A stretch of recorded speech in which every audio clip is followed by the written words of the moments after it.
Asatoma Satgamaya Tamasoma Joritorgamaya Mrityoma Mritam Gamaya. Om Shanti Shanti Shanti. Om Shri Gurubhyo Namaha. Hari Om.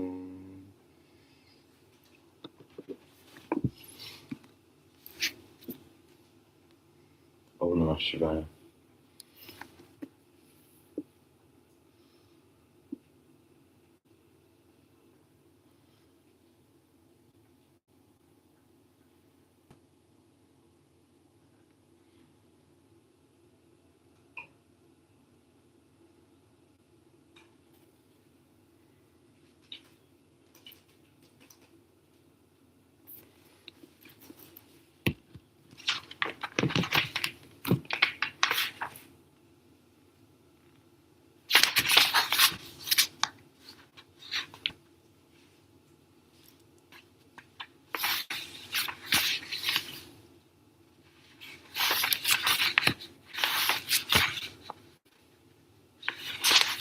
A note to the reader. This work is a collection of the words of wisdom of the Master spoken to close disciples over a period of 10 years, various occasions and settings, covering the topics that he seldom addresses otherwise in the public. These words were spoken to foster the growth of those who had the good fortune of being with him for a long time. To the casual reader, it can shock, provoke, amuse, intrigue, and entertain, but when approached with the oneness and innocence of the one who speaks, it is a powerful process within, a journey and a pilgrimage into the very core of existence.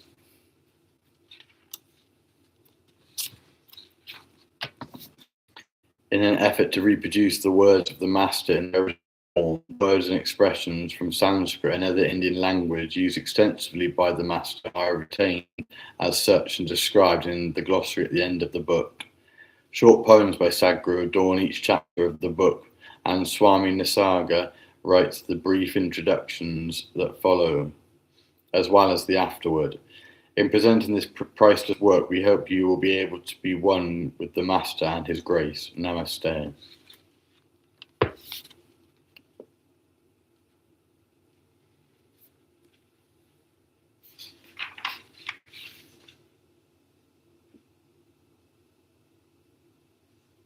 We'll go to chapter 7, the Eternal Form, page 397 in the book. As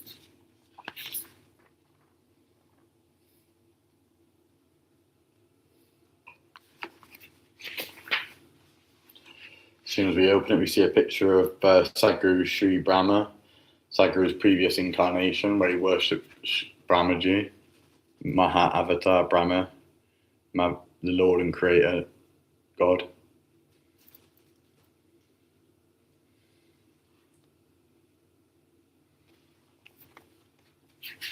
And there's a poem here by Sadhguru, The Eternal Form. You are my Guru's will, my only obsession. In my dreams and my wakefulness, my only longing was to fulfill you.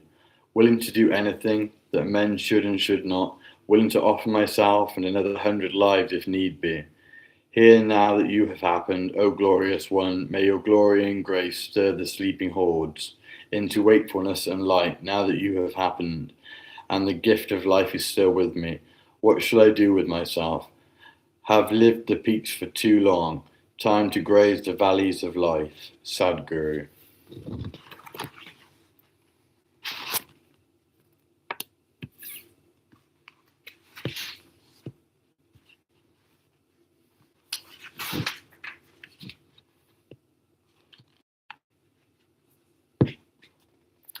Anyone who comes into the sphere of the jhana cannot escape the sowing of the spiritual seed of liberation. Sadhguru. A quote from Sadhguru and a picture of the jhana there itself.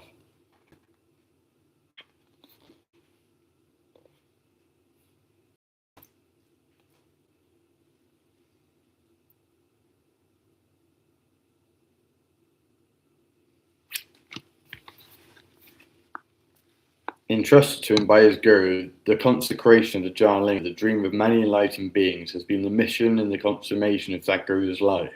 What exactly is the Jnanalinga? Why is it so special that even enlightened beings wish to bequeath it to the world? Why is it that Sadhguru chooses to go through the cycle of birth and death not once or even twice, but 3 times to make it happen? Why is it that Sadhguru considers that any price to consecrate the Jnanalinga is worthwhile? What are the virtues and the benefits of the Jnanalinga? These are only some of the myriad questions about the Jnanalinga which one can never really comprehend. Yet despite the limitations of the mind and word, Sadhguru dispels misgivings and in an effort to enhance one's possibility of experiencing the Jnanalinga, shares insights on the Jnanalinga with groups of close disciples from various beliefs, faiths, cultures and traditions, from different parts of the globe, from the devout believer to the atheist and the scholar who is clueless about an inner possibility. Delving deeply into the very core of the spiritual sciences, Sadhguru unravels the mysteries of the little-known ancient science of temple building, answering questions on the purpose of temples, the energies of the deities and their consecration, on rituals and sacrifice, on trials, setbacks and successes. Sadhguru jokes through hair-raising revelations about temples that perhaps until yesterday one went to only ritualistically or abhorred, but missed completely either way. Page 403. Seeker asks a question. Sadhguru, this Jnanalinga, which you refer to as the eternal form, what is it? I am very intrigued. Answer. Sadhguru answers the question.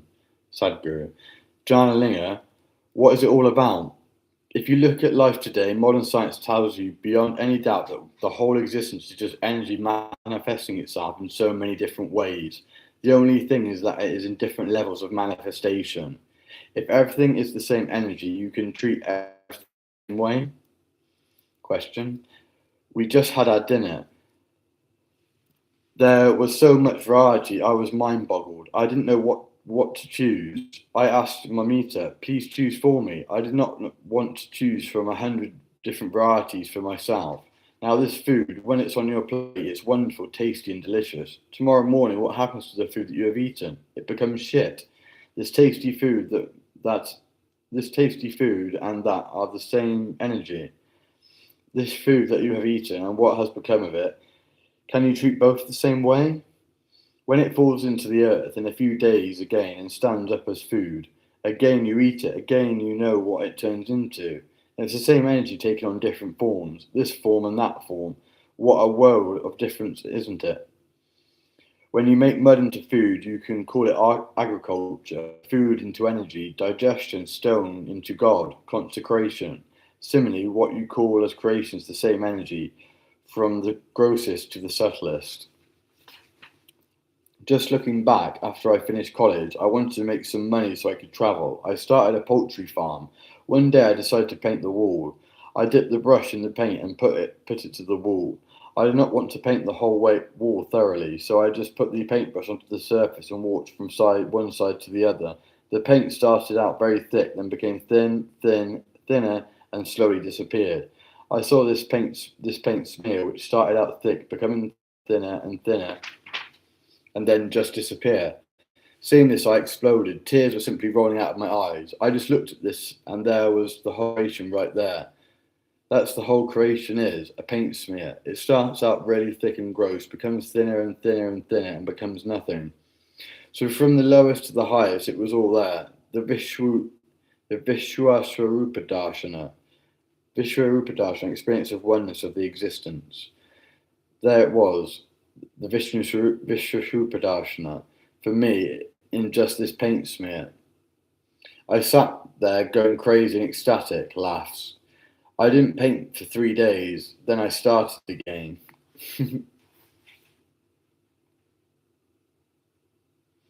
What you call as creation is just that. Everything is the same energy. The rock is the same energy. God is also the same energy. This is gross, that is subtle. As you make it more and more subtle, beyond a certain level of subtleness, you call it divine. Below a certain level of grossness, you call it animal. Further below that, you call it inanimate. It is all the same energy.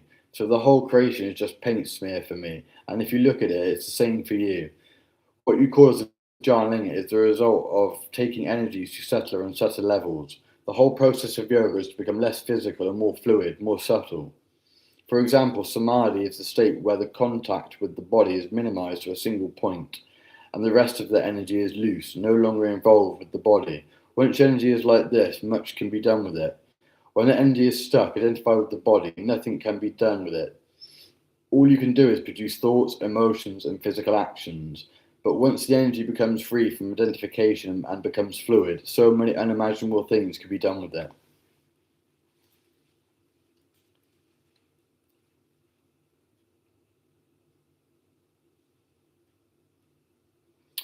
Journaling is a miracle. When I say miracle, I'm not talking about gross acts of changing one object into another. If you can go through life untouched, if you can play with life whichever way you want, and life still cannot do anything to you, life does not leave a scratch on you, that is a miracle that we are working to manifest in everybody's life in so many ways. That is also the miracle of Isha Yoga programs. If a person does not realize the miracle that he is, the miracle that life is, the miracle that holds you on this planet, the miracle that makes you die, the miracle that makes you be born once again, if a person does not understand this, does not experience this, such a fool will go about seeking these frivolous miracles or so-called miracles of transforming one thing into another. Fundamentally, these so-called miracles are meddling with the process of life. If you have tasted life, if you have known and experienced some sense of depth to it, you will know that meddling with it is the most foolish thing to do because you can't make it any more beautiful. The only thing that you can do is allow yourself to experience the beauty of life, allow yourself to experience the grandeur of life. Anything else you do with it is bound to be a stupid act. From your limited sense of understanding, whatever else you do, whatever else you are driven to do with your life is very immature and juvenile. The Jnana, I call it a miracle because it is a possibility to know life in its utmost depth, to experience life in its totality. The sphere and the energy of the Jnana will create a possibility for every human being who comes in contact with it, either actually in its vicinity or just in his consciousness, if he is willing to open himself up. It will be available to him. It will become the heart for him. You have known the pleasure and the convenience of modern science. Why Jnana? It is because I want you to know power, the liberation of another kind of science, the inner science, the yogic science through which you can become the master of your own destiny. That is why the Jnana. A science like this gives you absolute mastery over it. The whole process of the Jnana is just to manifest this science in such a way that it cannot ever be taken away, to manifest it also in such a way that it's accessible to any time to everybody who is willing. Not only to create your life the way you want it, but to be able to decide the very process of life, death, and rebirth, even to the extent of deciding the womb in which you are going to be born, ultimately being able to dissolve at will. We'll leave it there, because another question and answer round starts after that. Om Namah Shivaya.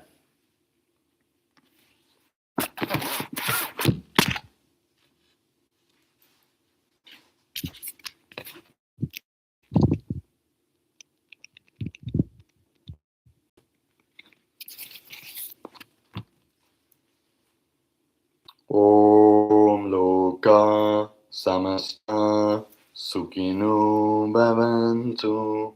Loka Samasta Sukhino Bhavantu. Loka Samasta Sukhino Bhavantu. Om Shanti Shanti Shanti. Om Shri Gurubhyo Namaha. Hari Om.